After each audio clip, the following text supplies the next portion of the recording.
So when it comes to the Black Panther Party, the Civil Rights Movement, Fred Hampton, systematic racism, and all the nefarious activities that the FBI was involved in their evil COINTELPRO counterintelligence program, it's a complicated task to sum all that up in one cohesive story.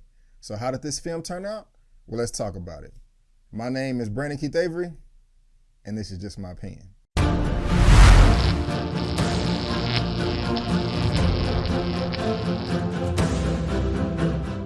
Hey, what's going on, everyone, and welcome back to another episode of Just My Opinion for my movie review for Judas and the Black Messiah. And if you happen to like this video, please go ahead and give me that thumbs up and consider subscribing. So this film is directed by Mr. Shaka King, a director that I'm not too familiar with, but in 2013 he did come out with The Newlyweds, and if you've seen that film, please let me know down in the comment section below what you thought. So when it comes to my expectations for this film, I went in with them being extremely low. When it was first announced about 2 years ago that Daniel Kaluuya would be taking on the role for Fred Hampton, I was initially disappointed.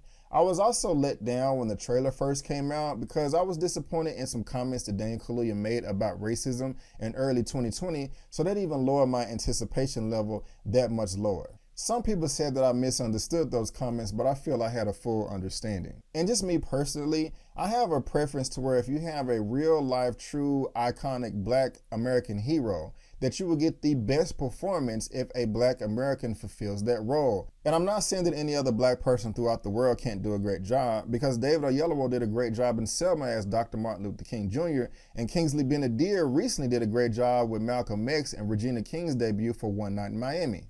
But I always say to myself, okay, Brandon, be fair, be honest, give credit where credit is due. No matter where someone's origin is, if they do a good job in the role, say they did a good job. And I plan on doing that within this review if it applies. And something that was interesting to me with director Shaka King is his approach to this film. His initial idea was like The Departed that came out in 2006 inside the world of COINTELPRO. He kind of wanted to Trojan horse a Fred Hampton biopic pick, you know, within this film so that the world can kind of know of who he was, what he stood for, and get rid of all the negative propaganda that's not true about the Black Panther Party and just about all of their politics and their ideology. But before we get into all the nitty-gritty, let me tell you exactly what this film is about. The story of Fred Hampton, chairman of the Illinois Black Panther Party, and his faithful betrayal by FBI informant William O'Neal. So the first thing that I loved about this film is exactly what it focused on. It picks up in Chicago, 1968, right after Martin Luther King was assassinated.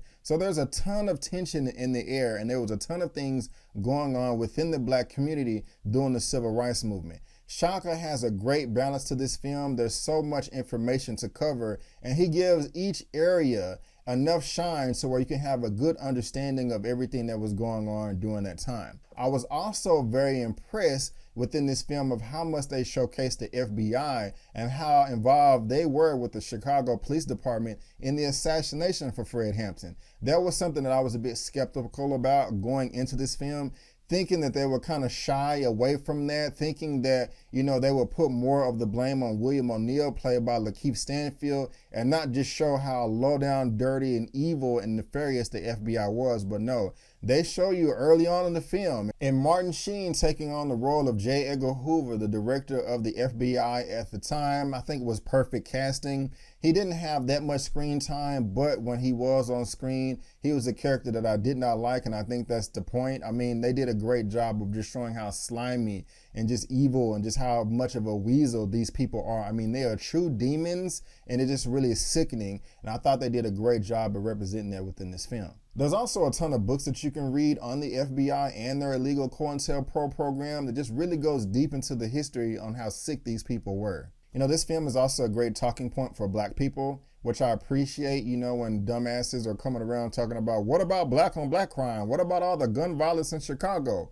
Well, we actually had that on lock, but the evil FBI and the Chicago Police Department murdered one of our leaders when they was trying to feed the children and open up free clinics and stuff like that. So just throw that in their face anytime someone wants to be stupid. Something else that I absolutely loved about this film is them showcasing Fred Hampton and his teachings on how important it is to increase your political education, and also the differences and similarities between politics and war. That was a standout scene to me.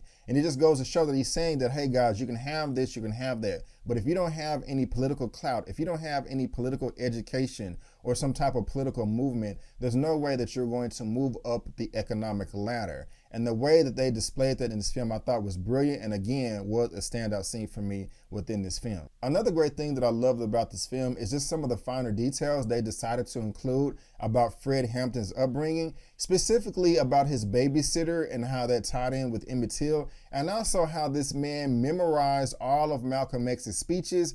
He would listen to them every day, hours upon the day, and when you're watching this film, you actually see how that folded him into the man he was. Also, I believe that if you're into poetry, there's a number of things that you can appreciate with this movie as well, because there's a lot of poetic themes within this movie that stand out too. I also have to give credit to Craig Harris and Mark Isham. They are in charge of the soundtrack or the score or the composition of this film. Some of the horns they use, I just can't stop thinking about it. I'm thinking about it right now as I'm talking to you in the middle of this review. It was a standout for me. I want to listen to it over and over, and that's just another highlight in this film. And now I just want to talk about the performances. Jesse Plemons, who was in Breaking Bad, takes on the FBI agent Roy Mitchell. I thought he did a great job as well. And I really love how they depicted all of the FBI in this. I mean, every FBI agent came across as a slimy, greasy, weasel dog. And I love that because in my opinion, they all were. I also got to give credit to Miss Dominique Fishback, who is playing Fred Hampton's fiancée, Deborah Johnson.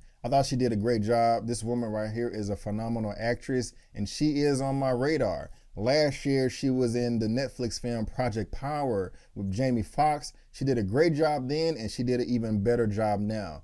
I don't know of any upcoming work that she has in development, but I will be paying attention to it because, like I said, I think she's a great actress. And I just love the way they introduce her into this film and Dane Kaluuya as Fred Hampton all at the same time. She's very subtle when she needs to be, but at the same time, she will speak her mind and be strong and fierce. And again, Shaka has great balance in this film, and he balanced her character and the way she was portrayed very, very well. So I got to give 2 thumbs up right there. Also, I'm very surprised at how well the supporting cast in this film does as well. There's a brother by the name of Ashton Sanders who was in that film One Day in the Night, which was on Netflix last year, and he was also in Moonlight. My goodness gracious, this dude right here can act. I mean, I didn't really pay attention to him before, and I really didn't care for that film, One Night in the Day or whatever it's called, but this right here, him playing Jimmy Palmer, I mean, my dude, you did an excellent job. I mean, I'm like, okay, you know, I've seen this a few times now, and I was blown away each time I saw him pop up on screen and caught something different in his performance that I didn't see the time before. And adding on to that, somebody else I gotta give credit to is Miss Dominique Thorne, who played Judy Harmon. Now, her role in this film was a fictional character, but it don't matter to me. She stood out as a strong black sister that wasn't gonna be taking no shit. I mean, my goodness, we all know, or maybe we all don't know, is that there were a number of shootouts within the Chicago Police Department and the Black Panther Party.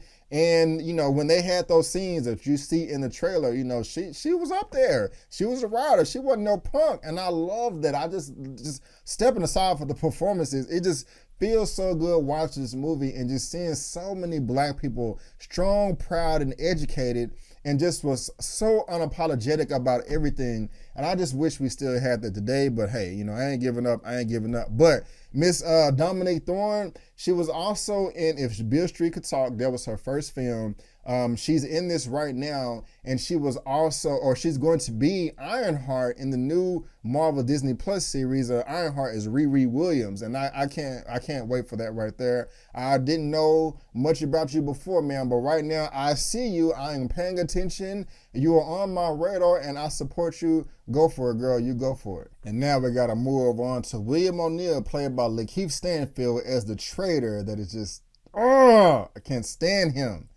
Lakeith Stanfield, my, sir, you did such a great job of playing such an unlikable character, and I know it was difficult for you, and we could see it in your performance, because it was eerie, it was haunting, it was frightening, it was every bad thing that you don't want to think of, and it just breaks my heart that these events took place the way they did a number of decades ago. But Lakeith Stanfield, you did a great job, man, playing a coward, in my opinion. And it's funny because he actually looks like William O'Neill a little bit. And I know he's talked about all the demons that he had to go through with playing this character, but he did a great job playing such an unlikable character.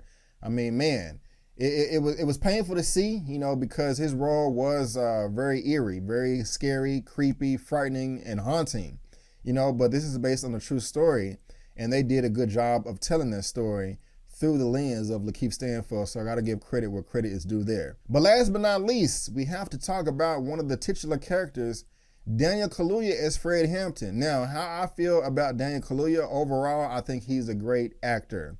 I really did enjoy him in Get Out. Thought he did a great job there. Also thought he did a great job in Marvel's Black Panther. You know, and what's unfortunate about that movie is one of the best scenes in the movie was left on the cutting room floor, showing him beefing with his wife, Okoye, and how Black Panther is ruling the throne. They cut that scene out. It was great, and it really does show Daniel Kaluuya's range and his acting skills, but that is on the special features. If you have Disney Plus, you can go check it out right now. Just go to the extra section for that movie. When it comes to Widows, I thought Kaluuya's performance in that was absolutely horrible. I did not like it, and I was like, this is just trash. And then when it comes to Queen and Slim, you know, I didn't hate that movie, and I didn't hate his performance, but I didn't love it either. I thought it was just okay. So going into this, you know, out of 4 films, you know, 2 of them I liked, 2 of them I didn't like. So it was like really 50-50. But I have to be honest with you, and how Daniel Kaluuya portrayed Fred Hampton, he truly transformed in the role. He did an outstanding, phenomenal job. I have to be honest with you guys. I did not like the casting initially. I was disappointed about some comments, but I'm going to be honest with you.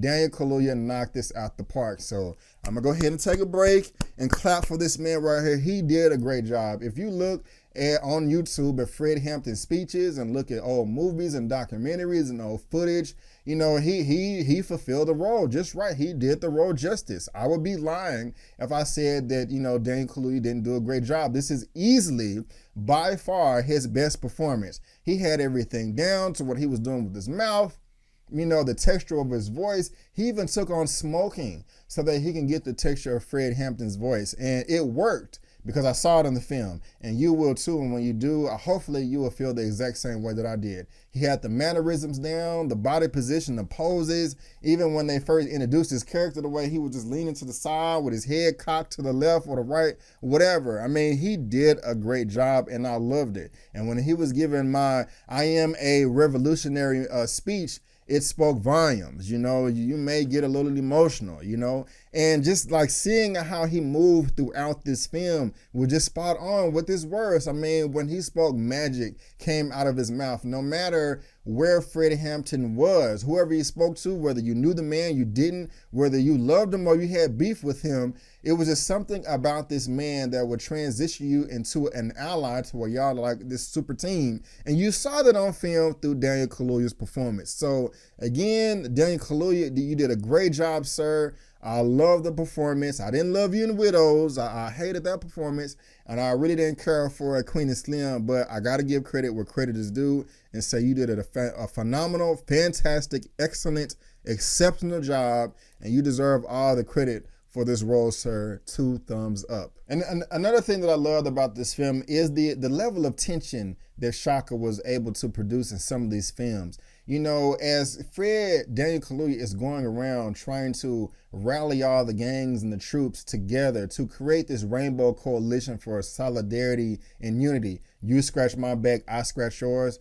Side note, black people, that's how we should be today. All of our politics and economics should be based on a quid pro quo relationship. Something has changed for our vote. But coming back into the view, just showing the tensions between certain black people, like everything wasn't sunshine and rainbows. Like, hi, I'm Fred Hampton with the Black Panther Party. You want to join my coalition? It wasn't like that, you know, and this is not realistic, you know, but during these scenes, there was a high level of tension, and I was kind of like at the edge of my seat. Again, got to give Shaka credit, just great balance to this film, can you entertained, also with this film being very educational. And that's just another great thing that I like. The last thing I loved about this film is just the whole story of how everything is being told. I mean, this film had great pacing. It was never boring. Not one instance was it boring. It was very entertaining. It was very thrilling and suspenseful. And just some scenes, it was great drama. You know, a very emotional scenes between Kaluuya as Fred Hampton and Dominique Fishback as Deborah Johnson. I mean, I love that. Like, it had a great poetry throughout the whole film. It was just great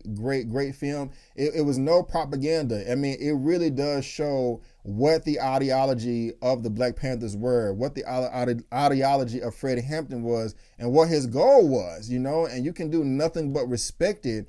And Shaka was able to wrap all that up in a film that I believe is less than 2 hours. Let me just verify that real quick.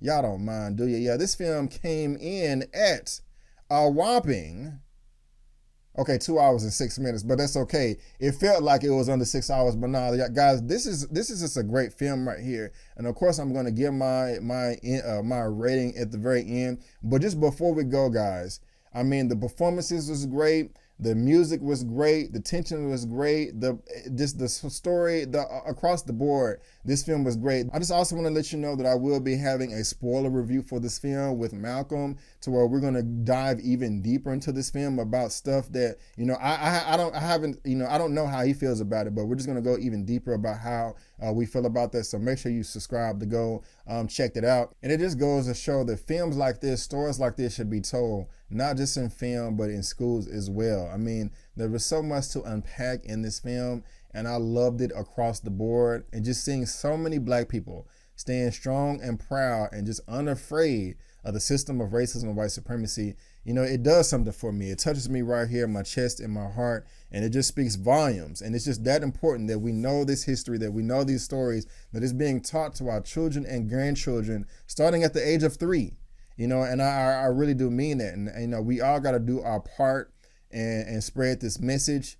And, you know, just realize that, you know, we're still in the fight, and, you know, we have to know our history, not just so that we can know who we are, but also so that we can learn from our mistakes from the past, so that we don't make those mistakes again, and we're still not in the same mess that we are in 50 years from now. Also, the 2015 PBS documentary, The Black Panthers, Vanguard of the Revolution, is very easy to find online. It's like right at 2 hours. Please watch it. There's a lot to learn if you want to go even deeper within the history. And towards the end, when they're interviewing more of the Black Panthers, they talk about some of the mistakes that they made and how they wish they didn't make them and how they could have moved better. So just go check that out, because it's another treat for you. And I was also very lucky to be able to talk to Dominique Fishback and Lakeith Stanfield in some brief interviews. So if you want to check out that and subscribe to my channel, that is uploaded right now. And of course, I'll give my rating at the very end of this video, but that is just my opinion. And I want to thank you so much for tuning in. If you liked the video, please give me that thumbs up and consider subscribing to the channel,